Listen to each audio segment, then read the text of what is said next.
যখন কিপ্তিকে থাপড় মারলেন, অনেক বর্ণনা আছে এ ব্যাপারে। কিপ্তি ছিল মুসা আলাইহিস সালামের বংশের বিপরীত। মুসার বংশ বনি ইসরাইল, বনি ইসরাইলের এক লোক বিপদে পড়ে গেছে। ওই সময় কিপ্তি তার সাথে খারাপ আচরণ করেছে। মুসা আলাইহিস সালামকে ওই ব্যক্তি নালিশ দিল যে পয়গম্বর, এই দেখো আমি তোমার বংশের লোক, এই কিপ্তি আমার সাথে খারাপ আচরণ করেছে। মুসা আলাইহিস সালাম রাগ সম্বরণ করতে পারেন নাই, হাতটা সোজা করে একটা মাইরা দিয়েছেন।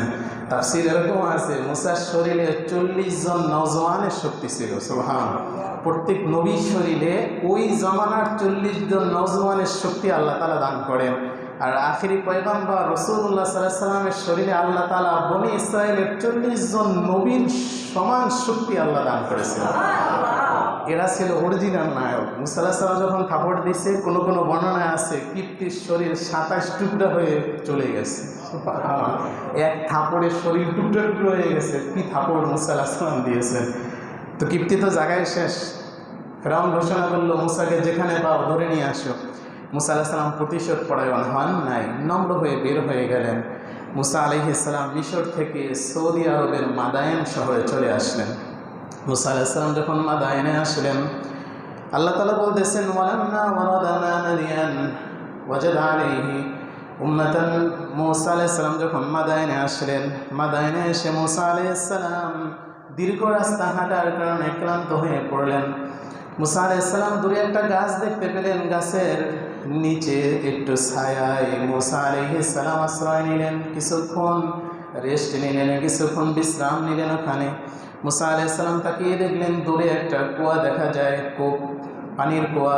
মুসা আলাইহিস সালাম তাকিয়ে আছেন কূপের দিকে, দেখলেন 40 জনের অধিক মানুষ এসে কুয়ার মুখটা সরিয়ে কুয়া থেকে নিজেরা পানি পান করতেছে, তাদের ছাগল পালকে পানি পান করাতেছে।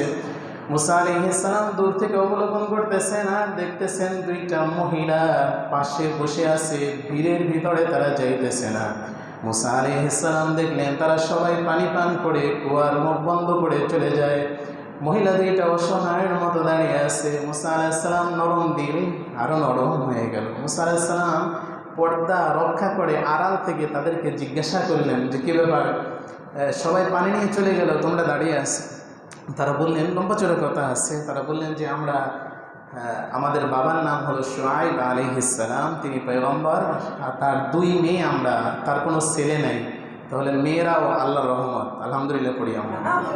তার 2 মেয়ে, কোনো ছেলে নাই শুআইব আলাইহিস সালামের। তো বললেন যে আমরা 2 মেয়ে এই ছাগলের পাল নিয়ে এখানে আসি, ভিড়ের ভিতরে আমরা পারি না। যখন এই কূপ রক্ষক ব্যক্তি যখন আসবে, তিনি যখন এটা সরিয়ে দিলেন লোকজন নিয়ে, তখন আমরা লোকজনের আড়ালে পানি নিয়ে আমরা এখান থেকে চলে যাব। মুসা আলাইহিস সালাম বললেন, ও আচ্ছা ঠিক আছে, তাহলে তোমরা ওয়েট করবে, আজকে যেহেতু আমি এখানে আসছি, আমি ওই কুয়ার মুখটা সরাতে 40 জন মানুষের দরকার হতো। মুসা আলাইহিস সালাম বাম হাত দিয়ে সরাই দিলেন, পানি উঠালেন, 2 মেয়েকে পান করালেন, ছাগলদের পান করালেন, পানি দিয়ে দিলেন, চলে গেল তারা। 2 মেয়ে যে শুআইব আলাইহিস সালামের কাছে বললেন যে বাবা, এমন এক আজীব মানুষ দেখে আসছি যে 40 জন নওজওয়ানের শক্তি একার গায়ে, এরকম কুয়ার মুখ, সে আজীব এক মানুষ।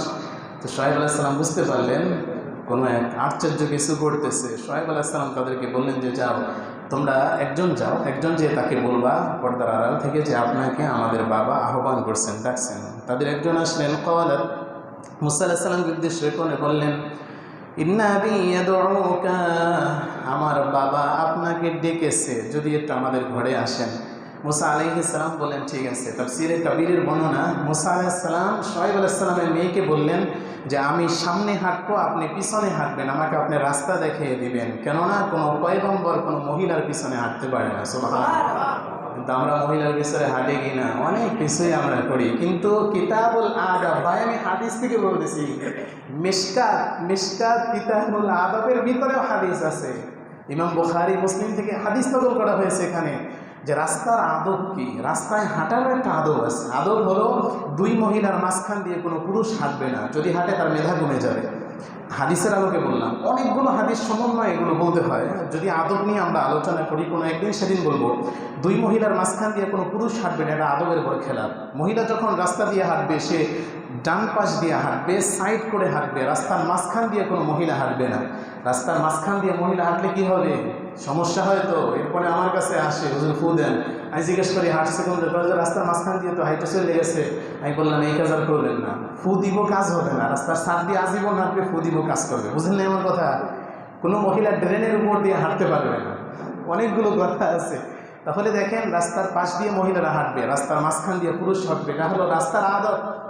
একজন মহিলার সামনে যাইতেছে, পুরুষ তার সামনে হাঁটবে, পুরুষ কোনো মহিলার পিছনে হাঁটবে না, এটা হলো রাস্তার আদব।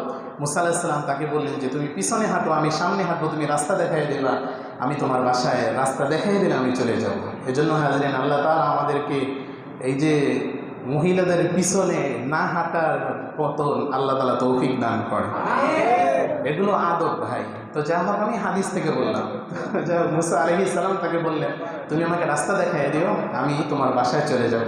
মুসা আলাইহিস সালামকে রাস্তা দেখাই দিলেন, মুসা আলাইহিস সালাম চলে গেলেন তাদের বাসায়। এজন্য হাজিরিন, তখন মুসা আলাইহিস সালামকে শুআয়ব আলাইহিস সালাম বললেন যে আমার দুইটা মেয়ে আছে।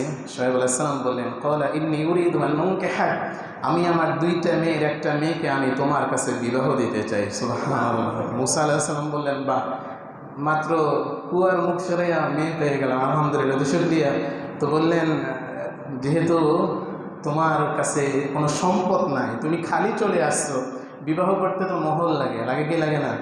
আমাদের সমাজে হয়তো অনেক সময় লাগে না, ঠিক না? আর একজনের মাথার মুকুট আর পাঞ্জাবি ভাড়া করে মানুষ বিবাহ করে আনে। আরে এক লোক এসে আমাকে বলতেছে যে মিষ্টি বাকি নিয়ে বিবাহ করে আলাইছে। চিন্তা করে আল্লাহ, বিবাহ ঠিক ওরকম, দুদিন পরে শেষ। এক লোক আমাকে ওই যে ফোন দিছে যে হুজুর 3 তালাক দিছে রাগের মাথায়। আরে ভাই, মানুষ তো রাগের মাথায় তালাক দেয়, মানুষকে হাসি হাসি তালাক দেয় ভাই। বলেন, হাসতে হাসতে কেউ বলে তোমাকে তালাক, তুমি রাগের মাথায় তো তালাক দেয়, রাগের মাথায় তালাক দিলে তালাক বললেই তালাক পতিত হবে। এই জন্য আল্লাহ তাআলা হেফাজত করে, বলি আমিন। মুসা আলাইহিস সালাম এক নম্রতার পরীক্ষায় উত্তীর্ণ, আল্লাহ তাআলা এমন মর্যাদা দিলেন মুসা আলাইহিস সালামকে, তখন তিনি নবুয়ত পান নাই। মুসা আলাইহিস সালামকে শুআয়ব আলাইহিস সালাম বললেন তোমার কাছে তো কোনো সম্পদ নাই, আমার মেয়েকে তুমি বিবাহ করবা, মোহর দিবা, তুমি আমার কাছে 8 বছর কাজ করবা।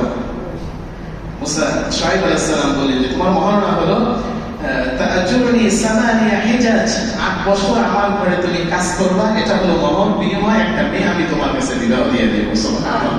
মুসা আলাইহিস সালাম সেখানে 10 বছর লম্বাচের কথা সে কাজ করেছেন, বিবাহ হয়ে গেল। এক মেয়ে, ছোট মেয়েকে বিবাহ দিয়ে দিলেন মুসা আলাইহিস সালামের কাছে।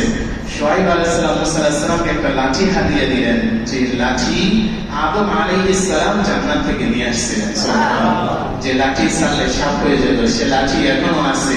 হয়তো ঈসা আলাইহিস সালাম সেই লাঠি দিয়ে, বুঝেন না, ইহুদিদেরকে সোজা করে দিবে ইনশাআল্লাহ।